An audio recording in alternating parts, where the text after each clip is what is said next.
Oke, ya, terkait dengan epidemiologi kanker, jadi secara umum ya, kanker ini merupakan salah satu dari penyakit tidak menular ya, yang kita pelajari dan nanti akan kita lihat seperti apa kanker tersebut ya, kemudian, bagaimana besaran masalahnya yang terjadi hingga saat ini, baik secara global maupun nasional dan bagaimana, khususnya pencegahan dan, tata laksana kasusnya ya.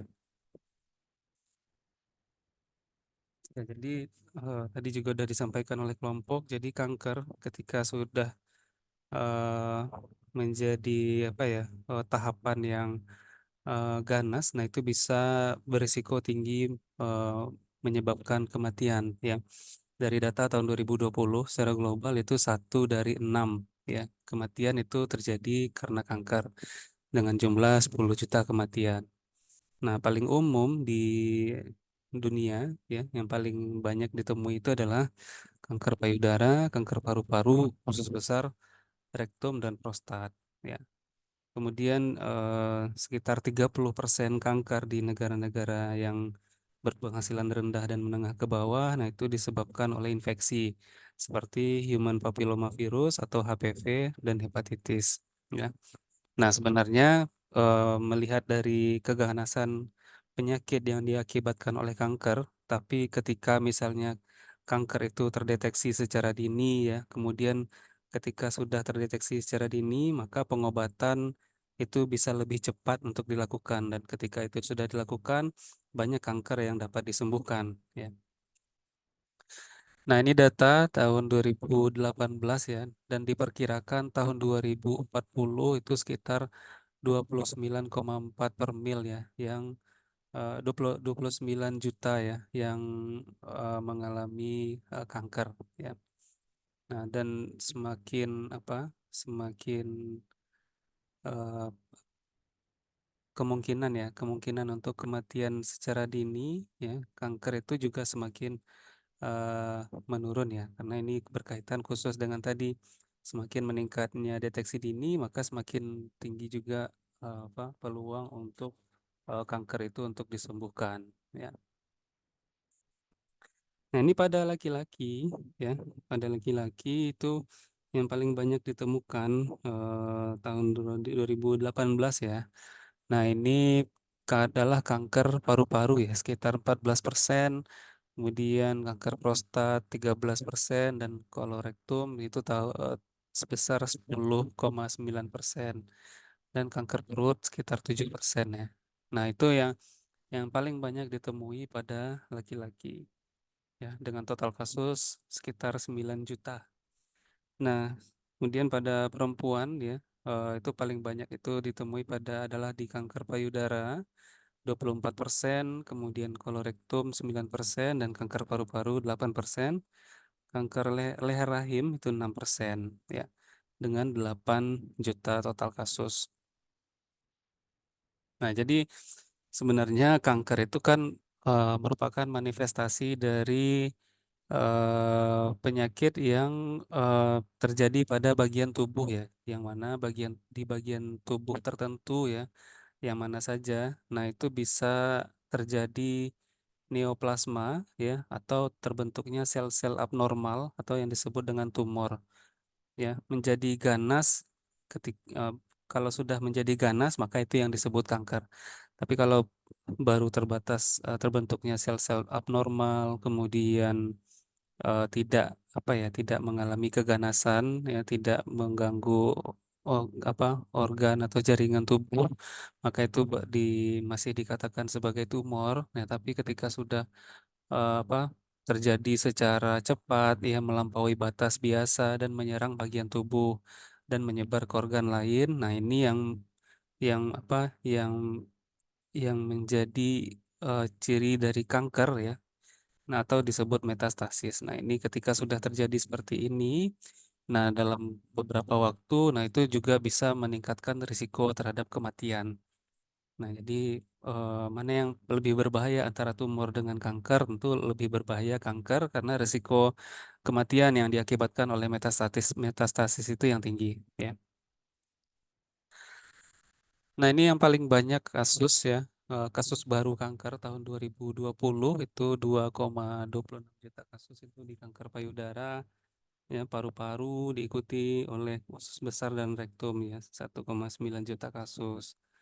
Ya, kemudian untuk penyebab kematian akibat kanker itu paling umum adalah paling banyak itu di kanker paru-paru ya 1,8 juta kematian. Diikuti dengan kematian akibat kanker usus besar dan rektum dan kanker hati. Ya, pada secara spesifik lagi sekitar 400.000 anak itu menderita kanker dan yang paling umum di 23 negara di dunia itu adalah kanker serviks. Berdasarkan data dari Riset Kesehatan Dasar tahun 2018, nah dari sini kan bisa kita lihat bahwa eh, terjadi kenaikan prevalensi kanker ya dari 1,4 per mil ya menjadi 1,8 per mil itu pada tahun 2018 ya. Dari 1,4 menjadi 1,8 per mil. Nah, paling tinggi itu adalah di DIY ya 4,9 per mil. Kemudian diikuti oleh Sumatera Barat ya. Nah, itu lebih dari angka nasional diikuti oleh Provinsi Gorontalo dan DKI. Nah, yang paling rendah itu adalah Nusa Tenggara Barat, ya, Maluku dan Maluku Utara. Nah, kalau kita lihat dari distribusi kelompok umur, nah kanker itu paling banyak terjadi itu pada kelompok usia 55 sampai 64 tahun, diikuti oleh 45 sampai 54 tahun ya. Nah, kalau dilihat dari sini adalah dapat disimpulkan bahwa mayoritas kanker itu terjadi pada kelompok usia tua atau lansia ya. Nah, namun juga banyak terjadi pada kelompok usia produktif 1,2 per mil ya dan juga terdistribusi di bawah 0,3 0,08 pada kelompok usia anak-anak. Dan berdasarkan jenis kelamin itu bisa kita lihat bahwa ternyata yang paling banyak itu di jenis kelamin perempuan dan banyak terjadi di perkotaan. Berdasarkan distribusi pendidikan ya, yang paling banyak terjadi kanker itu adalah penduduk dengan yang tamat perguruan tinggi, kemudian yang bekerja sebagai eh, PNS, TNI, Polri, atau BUMN dan BUMD ya. Kemudian diikuti dengan oleh orang-orang yang tidak bekerja. Kemudian, nah pada tahun 2023 ya, berdasarkan data Survei Kesehatan Indonesia tahun 2023 itu bisa kita lihat bahwa ternyata Indonesia itu prevalensi kanker berdasarkan diagnosis dokternya adalah 1,2 per mil ya atau sekitar 877.000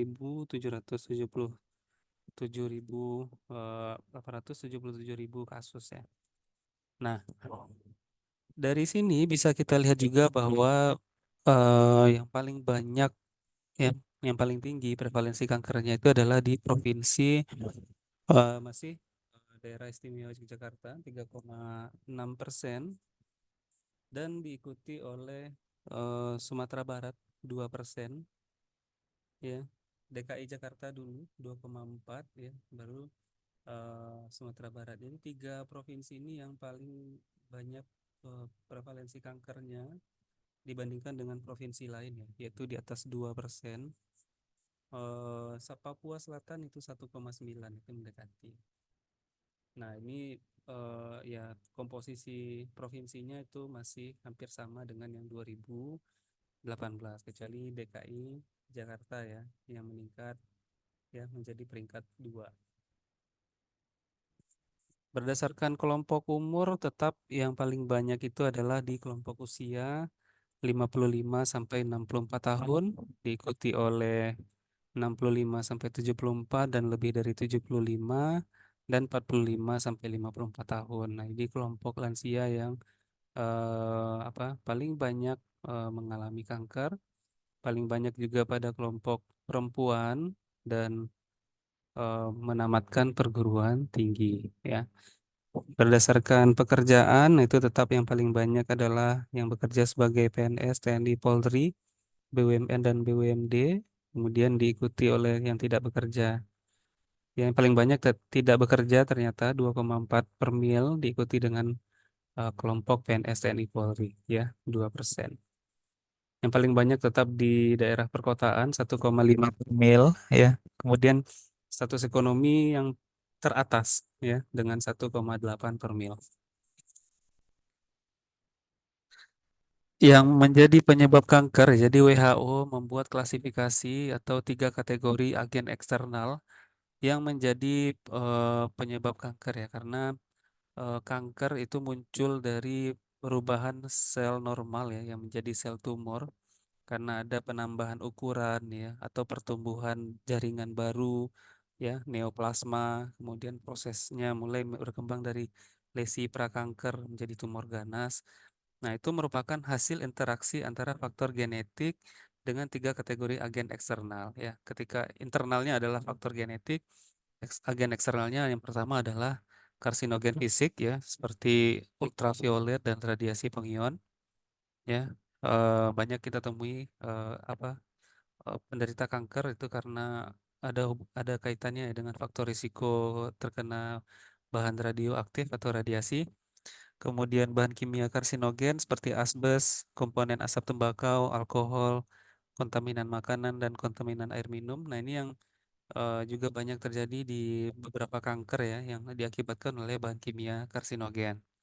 Kemudian karsinogen biologis seperti infeksi dari virus. Nah, itu biasa kita kenal dengan misalnya contohnya adalah HPV, Human Papilloma Virus ya. Kemudian dari bakteri atau parasit tertentu. Nah, itu juga bisa menjadi eh, agen eksternal dari penyebab kanker. Sementara faktor risiko kanker itu sebenarnya banyak ya, mulai dari umur ya tadi ya, kemudian paling banyak itu usia, jenis kelamin. Nah, namun sepertiga kematian akibat kanker, nah itu ternyata disebabkan oleh faktor-faktor yang berkaitan dengan gaya hidup. Ya, yang pertama itu adalah penggunaan tembakau, ya, misalnya seperti rokok, ya. Kemudian indeks massa tubuh yang tinggi. Nah, misalnya kalau untuk rokok kan kita sama-sama tahu bahwa rokok itu mengandung lebih dari 3.000 zat-zat kimia berbahaya ya, apalagi yang bersifat karsinogenik ya kan. Nah, itu yang menjadi faktor dari pemicu kanker, misalnya kanker paru-paru. Nah, kita tahu tadi secara global kanker paru-paru itu yang paling banyak kasus kankernya di dunia ya. Nah, salah satunya kanker paru-paru ya disebabkan oleh penggunaan tembakau ya. Di kemasan rokok kita sama-sama udah baca bahwa merokok itu bisa menyebabkan kanker paru-paru ya. Kemudian indeks massa tubuh yang tinggi. Nah, ini berkaitan dengan status gizi lebih ya, seperti overweight dan obesitas ya. Kemudian konsumsi alkohol ya seringkali terjadi pada orang-orang yang kecanduan alkohol ya, kemudian sehari-hari minum alkohol. Nah, itu bisa berisiko terjadi kanker usus besar ya. Kemudian rendahnya asupan buah dan sayur. Nah, ini kaitannya dengan serat ya. Kemudian kurangnya aktivitas fisik. Nah, faktor usia itu berkaitan dengan kecenderungan mekanisme perbaikan sel karena semakin tinggi usia, semakin tua seseorang, maka proses perbaikan sel di dalam tubuh itu menjadi melambat ya atau kurang efektif. Ya, yang menjadi fokus secara global adalah dalam rangka mengurangi prevalensi kanker secara global. Ya, jadi langkah-langkahnya tentu ada prioritas yang harus memang benar-benar digencarkan ya secara global. Jadi WHO merancang ada 6 ya. Yang pertama adalah penguatan pengendalian tembakau ya sehingga bisa mengurangi kematian akibat kanker sebanyak 25%. Kemudian vaksinasi ya terkait dengan human papilloma virus dan hepatitis B ya. Mm, Kemudian cakupannya harus lebih dari 90%. Kemudian screening untuk kanker serviks ya, lebih dari 70% partisipasi ya pada wanita yang berisiko atau pada wanita usia subur. Kemudian fokus pada diagnosis dini dan pengobatan untuk kanker-kanker yang bisa diobati ya. Dan kemudian contohnya ya, prioritasnya adalah kanker yang terjadi pada anak-anak ya untuk untuk menyelamatkan 1 juta nyawa pada tahun 2020. Kemudian peningkatan kapasitas ya, apa untuk me- untuk mengelola ya 200 juta kasus kanker ya pada dekade berikutnya ya. Kemudian penyediaan palliative care untuk semua. Nah, ini palliative care ini adalah pendekatan manajemen kasus ya yang digunakan untuk pasien atau survivor kanker. Nah, tidak hanya sebatas pengobatan di ruang lingkup medis saja di rumah sakit, tapi juga mencakup layanan psikologis ya, kemudian ke apa eh, memberi harapan untuk hidup misalnya dan peningkatan kualitas hidup terutama. Kementerian Kesehatan juga ya di Indonesia menerapkan 4 pilar strategi penanggulangan kanker ya. Pilar yang pertama itu adalah promosi kesehatan. Nah, kita tahu bahwa em, dengan meningkatkan kesadaran masyarakat ya, kita tahu bahwa kanker itu penyakit yang berbahaya. Kemudian kanker itu terjadi dalam jangka waktu yang lama karena sifatnya yang kronis dan tentu kesadaran dan pemahaman masyarakat tentang bahaya kanker ini diperlukan ya. Nah, apalagi ketika misalnya untuk beberapa jenis kanker ya yang jelas ada kaitannya dengan faktor risiko tertentu seperti genetik, kemudian jenis kelamin tertentu misalnya, seperti kanker serviks atau kanker payudara.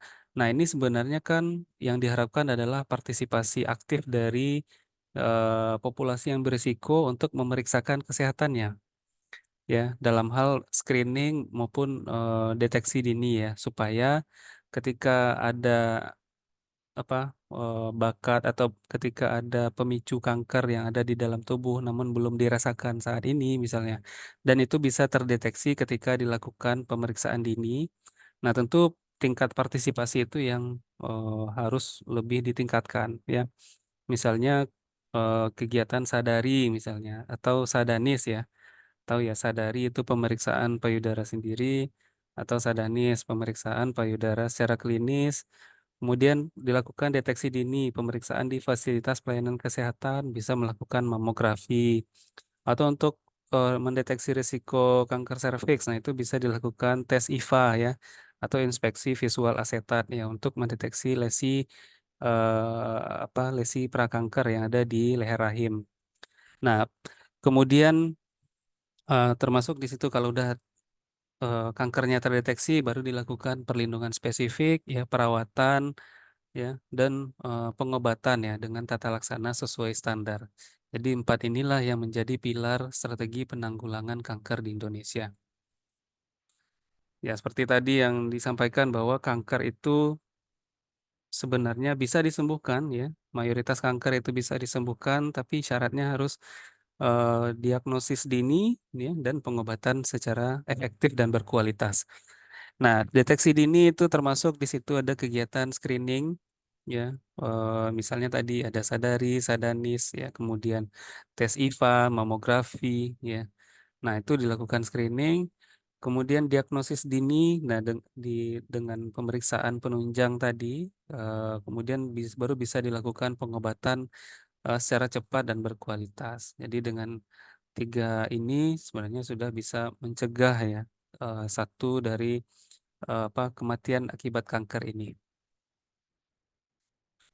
3 komponen diagnosis dini yang pertama adalah tentu menyadari gejala-gejala yang berbentuk kanker ya. Nah, ini bisa tercapai ketika masyarakat itu memahami. Yang pertama tentu ketika ciri-ciri kanker, kemudian faktor risiko kanker ya, dan pentingnya mencari nasihat medis. Nah, ini kaitannya dengan perilaku pencarian pengobatan, perilaku pencarian informasi kesehatan ya. Dan ketika ditemukan temuan-temuan abnormal ya, misalnya ditemukan ada pembengkakan yang tidak normal di bagian tubuh tertentu misalnya. Memang pada saat ini mungkin belum belum belum terasa sakit atau belum terasa nyeri misalnya, tapi ketika kita merasa ada yang tidak normal, maka itu bisa dilakukan konsultasi ke fasilitas pelayanan kesehatan. Kemudian akses terhadap evaluasi klinis dan layanan diagnostik. Nah, termasuk di situ kita tahu bahwa eh, beberapa fasilitas layanan kesehatan, nah itu sebenarnya sudah bisa melakukan screening atau deteksi dini deteksi dini kanker. Misalnya puskesmas, di puskesmas itu kita sudah bisa melakukan tes IVA untuk deteksi dini kanker leher rahim misalnya.